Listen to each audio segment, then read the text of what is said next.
The crowd's laughter cut through the dusty air of St. Louis like a knife, sharp and cruel.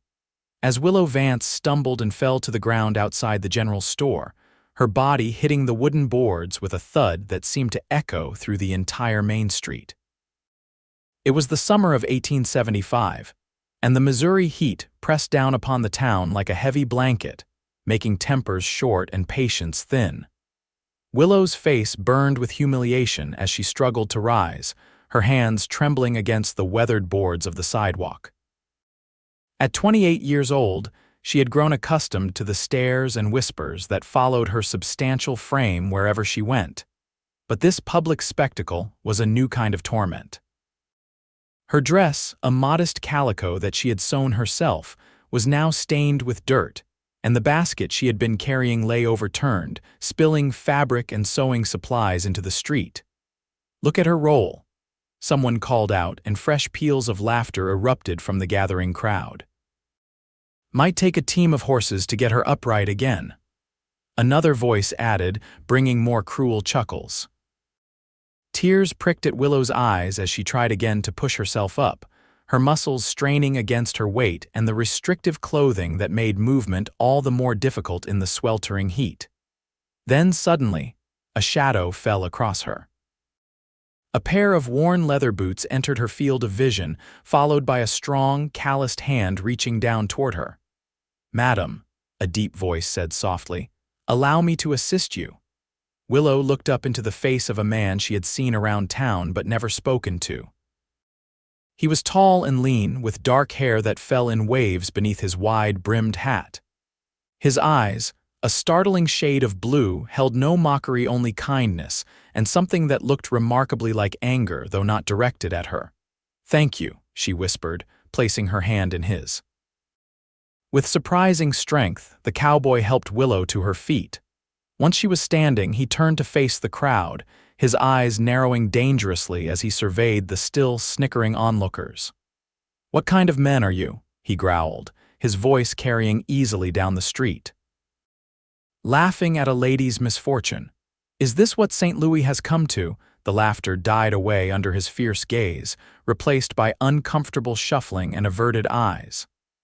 "I believe you all owe this lady an apology," he continued, his hand still supportively at Willow's elbow. When no one spoke, he turned back to Willow, speaking loudly enough for all to hear. "I'm Thomas Vail, madam. May I help you collect your belongings?" Willow nodded, too overwhelmed to speak as he knelt down and began carefully gathering her scattered possessions. The crowd, chastened, began to disperse, some muttering apologies as they went. "I'm Willow," she finally managed to say, her voice barely audible. "Willow Vance. I can manage this myself, Mr. Vail. You've been kind enough already." "Nonsense," Thomas replied, placing the last spool of thread into her basket and handing it to her with a small smile. "And please call me Thomas. Everyone does." As Willow looked into his eyes, something shifted inside her, a tiny spark of hope that she hadn't felt in a very long time. "May I walk you to your destination, Miss Vance?" Thomas asked, offering his arm. Willow hesitated, unused to such courtesy. "I was just heading home. It's not far, just down on Chestnut Street." "Then I'd be honored to accompany you," he said with a small bow that somehow contained not an ounce of mockery. As they walked together down the street, Willow felt the stares of the townspeople following them, but for once, she didn't feel the usual shame burning in her cheeks. Instead, with Thomas's strong arm supporting her, she felt something almost like pride. "I haven't seen you at Mrs. Wilson's shop before," Thomas remarked, nodding toward the store they had just left. "I don't go out much," Willow admitted. "I do most of my sewing at home. People bring me their mending and I manage well enough." Thomas nodded thoughtfully. "A seamstress, then. I could use someone with your skills. I've got a shirt that's seen better days, and my own stitching looks like something a blind bear would do." The image made Willow laugh softly, surprising herself with the unfamiliar sound. "I'd be happy to mend it for you," she offered. They arrived at a small, neat house set back from the street. A carefully tended garden of herbs and flowers bordered the path to the front door, adding color to the otherwise plain dwelling. "This is me," Willow said, reluctantly removing her hand from his arm. "Thank you for your kindness, Mr. Vail Thomas. The pleasure was mine, Miss Vance." He tipped his hat. "I'll bring that shirt by tomorrow if that's agreeable," Willow nodded, a small smile playing at her lips. "That would be fine." As Thomas turned to leave, he paused. "Those people today, they were wrong to treat you that way. Don't let them dim your light, Miss Vance." Before she could respond, he was walking away, his tall figure cutting a distinctive silhouette against the setting sun.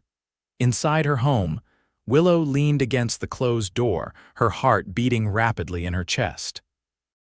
No one had stood up for her like that before, not since her father had passed away 5 years earlier, leaving her alone in a world that seemed determined to remind her daily of her physical shortcomings.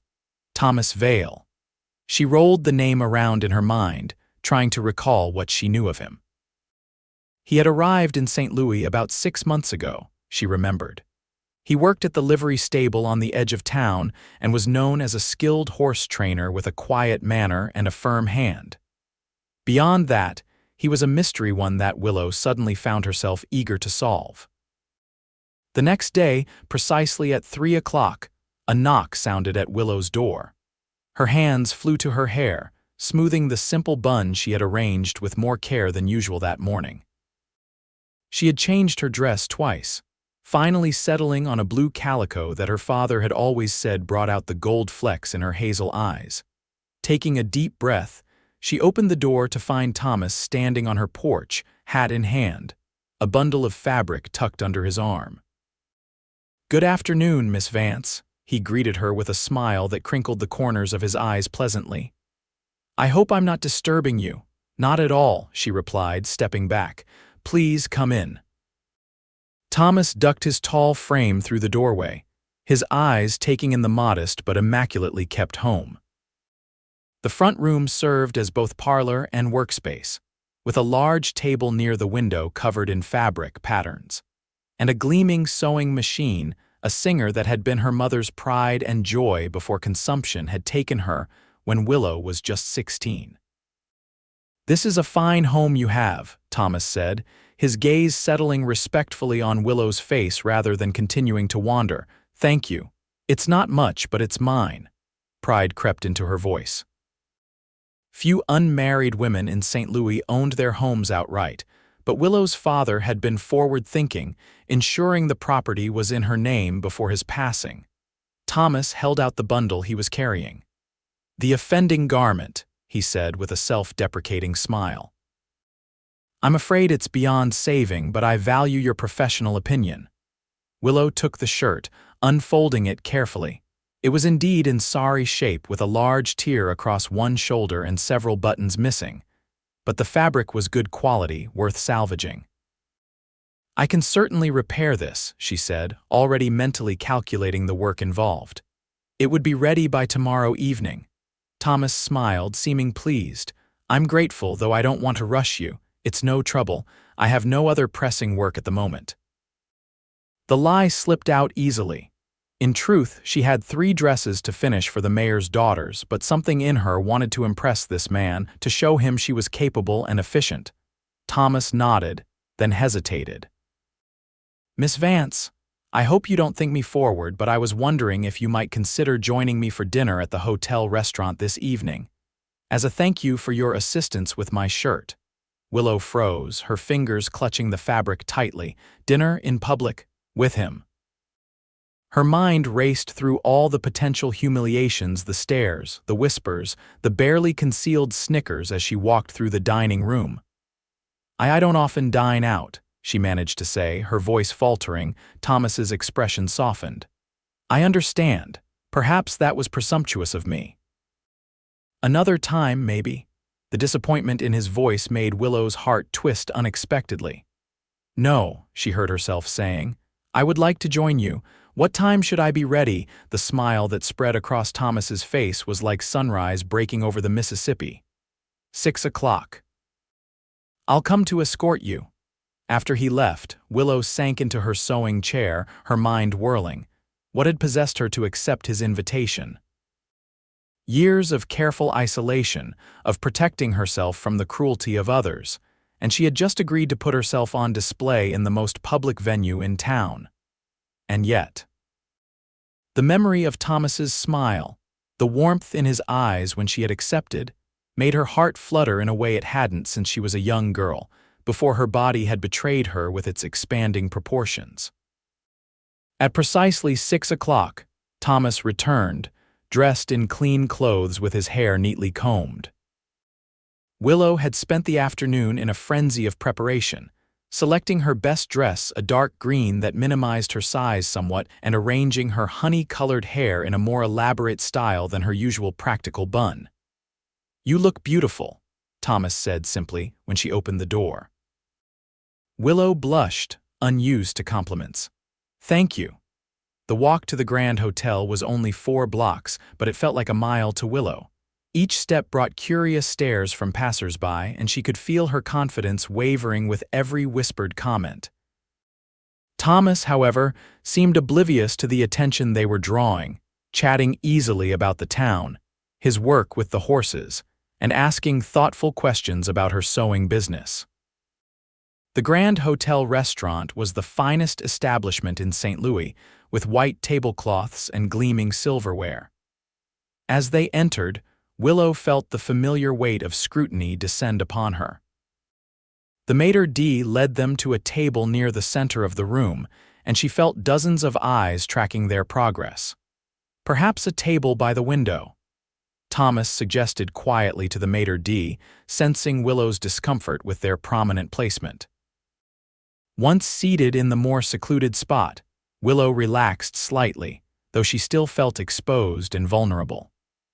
Thomas ordered for them both a courtesy that in other circumstances might have annoyed her, but now felt protective rather than presumptuous. "I've been meaning to ask," Thomas said once they were alone. "Have you lived in St. Louis long?" "All my life," Willow replied.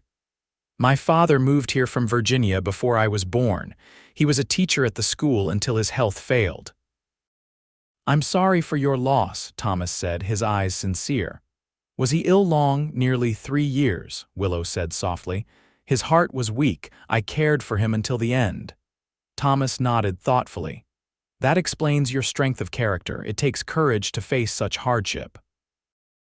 Willow looked up surprised. No one had ever described her as courageous before. "And you, what brought you to St. Louis?" A shadow passed over Thomas's face. "I was working cattle drives in Texas for many years. It's a hard life, always on the move. I wanted something more permanent." He paused, seeming to choose his words carefully. "And I had some personal matters to put behind me." Before Willow could inquire further, their food arrived: roast beef with potatoes and carrots for Thomas, and a delicate chicken dish for Willow.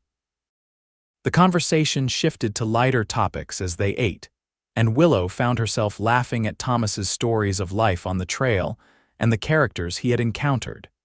She was just beginning to truly enjoy herself when a loud voice from a nearby table caught her attention. "Well, look here, seems the Cowboy's found himself quite a woman. More than enough to keep him warm this winter, I'd say."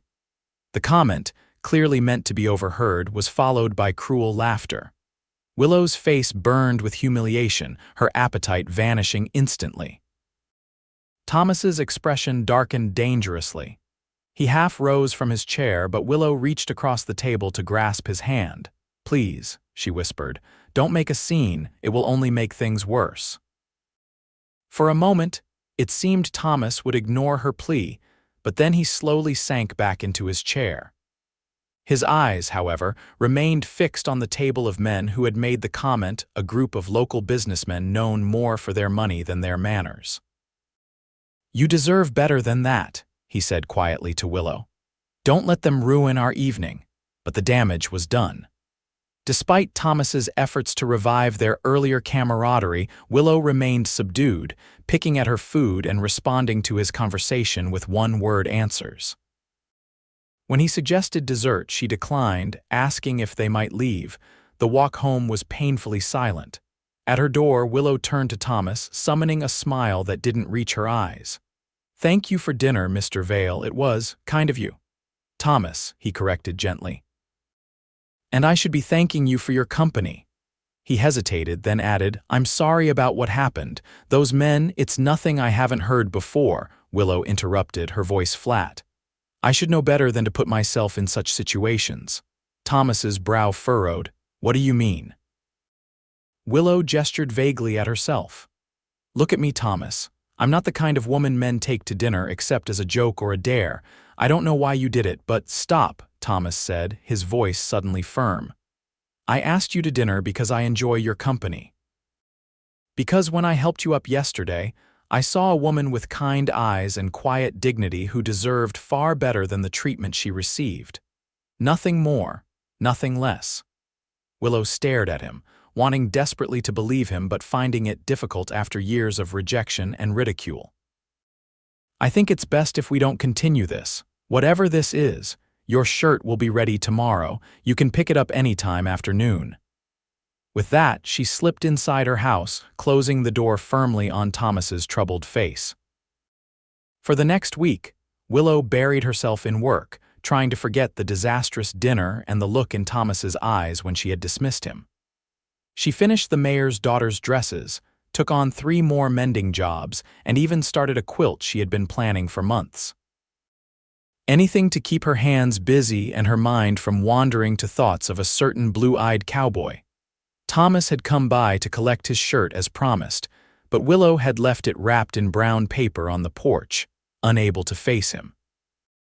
A note of thanks and payment more than fair had been left in its place, but she had returned the money under his door at the boarding house where he stayed, unwilling to accept charity, if that's what it was. On a warm Tuesday afternoon, as Willow was struggling home with a heavy basket of fabric from Mrs. Wilson's store, she heard the now familiar voice behind her. May I help you with that, Miss Vance? She turned to find Thomas standing a respectful distance away, his expression cautious but determined. I can manage, she replied stiffly, shifting the basket to her other arm. Thomas stepped forward anyway, gently taking the burden from her. I have no doubt you can. But there's no harm in accepting help when it's offered freely. Willow sighed, too tired to argue. Fine, thank you. They walked in silence for a block before Thomas spoke again. I've missed our conversations. We had one dinner, Mr. Vail. Hardly enough to establish a pattern of conversation. Back to Mr. Vail, is it? Thomas's voice held a note of sadness. I thought we had moved past such formality. Willow stopped walking, turning to face him directly. Why are you doing this? There are a dozen pretty girls in town who would be delighted by your attention. Why waste your time on someone like me? Someone like you, Thomas repeated, his brow furrowing. You mean someone intelligent, skilled, kind-hearted, and brave. You know what I mean, Willow said, gesturing at her substantial form. Thomas set the basket down carefully, then straightened to his full height, looking her directly in the eyes. I know what you think I mean, Willow, but you're wrong. I see you not just your size, but all of you. And what I see, I admire greatly. The sincerity in his voice made Willow's carefully constructed defenses waver. You don't know me, she whispered. I'd like to, Thomas replied simply, if you'd give me the chance. Something in his steady gaze, in the quiet certainty of his words, made Willow reconsider. Perhaps, just perhaps, he meant what he said. One more chance, she said finally, but not the restaurant again. Thomas's face broke into a wide smile. I was thinking something different. There's to be a picnic social at the church on Sunday. Would you accompany me? A public gathering, but outdoors, with plenty of space and the respectability of the church setting. It was a thoughtful suggestion. I'll consider it, Willow said, not quite ready to commit fully. Thomas nodded, picking up her basket again. That's all I ask. Sunday arrived with clear skies and a gentle breeze, perfect weather for the church social. Willow stood before her mirror, smoothing the skirt of her best dress, a deep blue with tiny white flowers embroidered around the collar. She had spent the night before letting out the seams slightly, giving herself a bit more room to breathe and move. A knock at the door announced Thomas's arrival. When she opened it, he stood there holding a small bouquet of wildflowers, his smile warm and genuine. "For you," he said, extending the flowers. "I picked them myself this morning." "They're lovely," Willow replied, touched by the gesture. She took the flowers, her fingers brushing against his, sending an unexpected tingle up her arm. "Please come in while I put these in water." As she arranged the flowers in a vase, she noticed Thomas studying a framed photograph on the mantel. "My parents," she explained, coming to stand beside him. "That was taken just after they were married." In the image, a handsome man with kind eyes stood beside a slender, beautiful woman whose smile showed the same dimple that occasionally appeared in Willow's cheek. "You have your mother's smile," Thomas observed, "and your father's eyes." Willow touched the frame gently. "My mother was beautiful." "As is her daughter," Thomas said quietly. Willow didn't know how to respond to that, so she simply reached for her shawl. "We should go if we don't want to be late." The church grounds were already filled with people when they arrived. Tables had been set up under the oak trees, laden with food brought by the congregants. Children ran playing between the adults, their laughter carrying on the breeze. Willow tensed as heads turned in their direction, expecting the usual whispers and stares. There were some. Of course, St. Louis had never seen Thomas Vail escorting Willow Vance before, but Thomas's hand on her arm remained steady, his smile unwavering. "Thomas," called a voice, and they turned to see the blacksmith, Michael Harrison, waving them over. "Come join us." To Willow's surprise, they were welcomed warmly into the group, which included Michael's wife Sarah and several other townspeople Willow knew only by sight.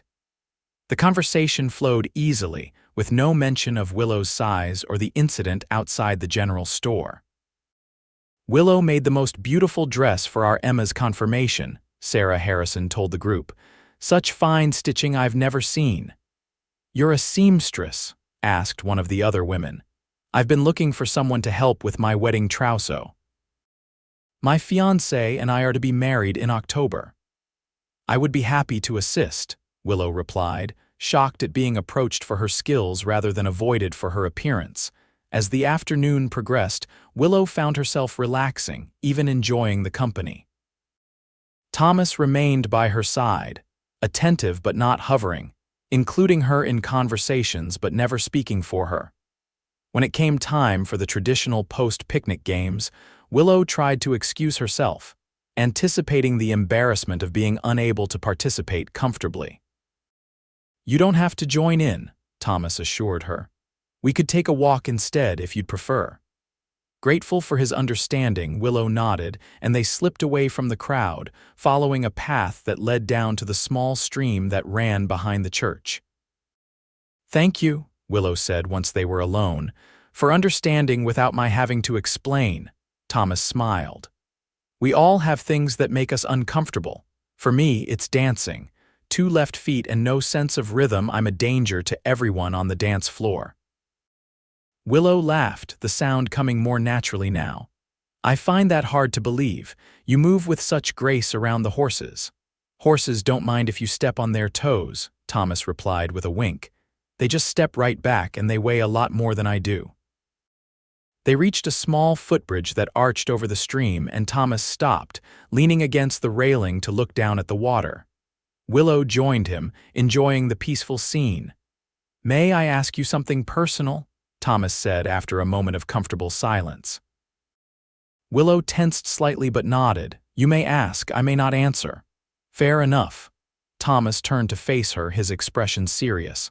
"The day we met when those people were laughing, how did you bear it with such dignity? I would have been ready to fight the whole town, but you just endured." Willow considered the question carefully. No one had ever asked her that before, how she felt, how she coped with the daily indignities her size brought her. "Practice, I suppose," she finally said. "I wasn't always this size. Until I was about 16, I was much like my mother, slender, active. But then—" She paused, the memories still painful after all these years. "My mother died and something in me changed. Food became comfort. Each pound came on so gradually that I barely noticed until it was too late to easily reverse." By the time I realized what was happening, the town had already begun to see me differently. Thomas nodded, his eyes never leaving her face. And no one tried to defend you before. My father did when he could, Willow said softly, but he was a gentle man and his health was failing. After he died, I learned it was easier to simply stay out of sight as much as possible. Until I forced you back into view, Thomas said, regret coloring his voice. I'm sorry if I've made things more difficult for you. Don't be, Willow surprised herself by saying, today has been nice. Different? Thomas reached out slowly, giving her time to pull away, and took her hand. His palm was warm against hers, calloused from work but gentle in its touch. Different can be good, he said. Willow looked down at their joined hands, then back up at Thomas's face. The sincerity in his eyes made her breath catch. Yes, she agreed softly, it can be. They stayed by the stream until the sun began to set, talking about everything and nothing. Thomas's years on the cattle drives, Willow's dreams of opening her own dress shop someday, their shared love of reading, their favorite spots in and around St. Louis. By the time they walked back to the church grounds, most of the crowd had dispersed, leaving just a few people cleaning up. May I walk you home? Thomas asked, offering his arm. Willow took it without hesitation this time. I'd like that. The weeks that followed brought a gradual but profound change to Willow's life.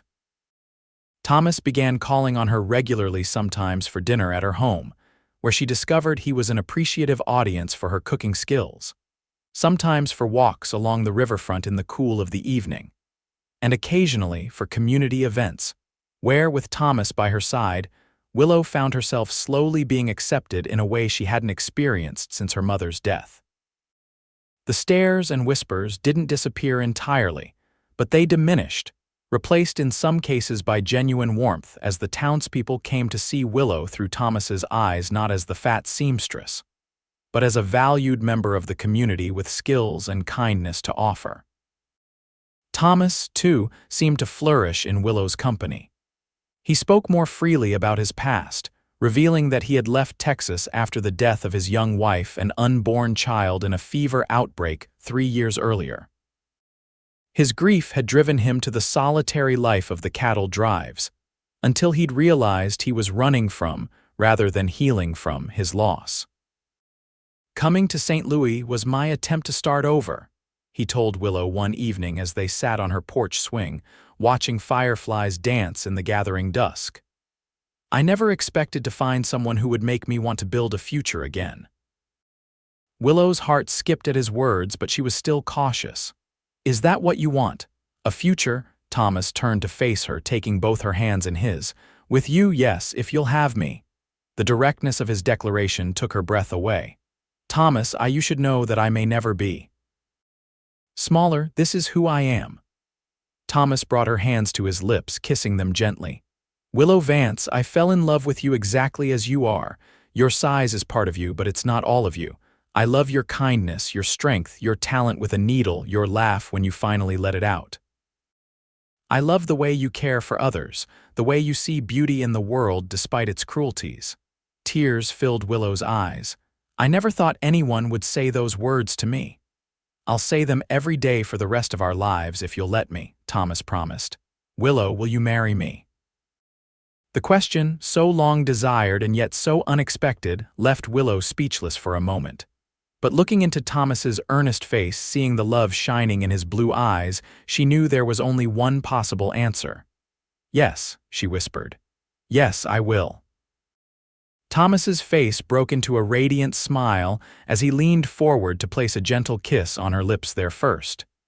It was sweet and tender, a promise of all that was to come. Their wedding, held 2 months later in the same church where they had attended the picnic social, was a simple but joyful affair. To Willow's amazement, the church was full, with many townspeople coming to wish them well. She wore a dress of ivory silk that she had made herself, designed to highlight her best features rather than hide her size. As they exchanged vows, Willow looked into Thomas's eyes and saw reflected there not just love, but a future she had never dared to imagine for herself, one filled with acceptance, partnership, and joy. The reception was held in the church hall, where Sarah Harrison had organized a feast that rivaled the best St. Louis had to offer.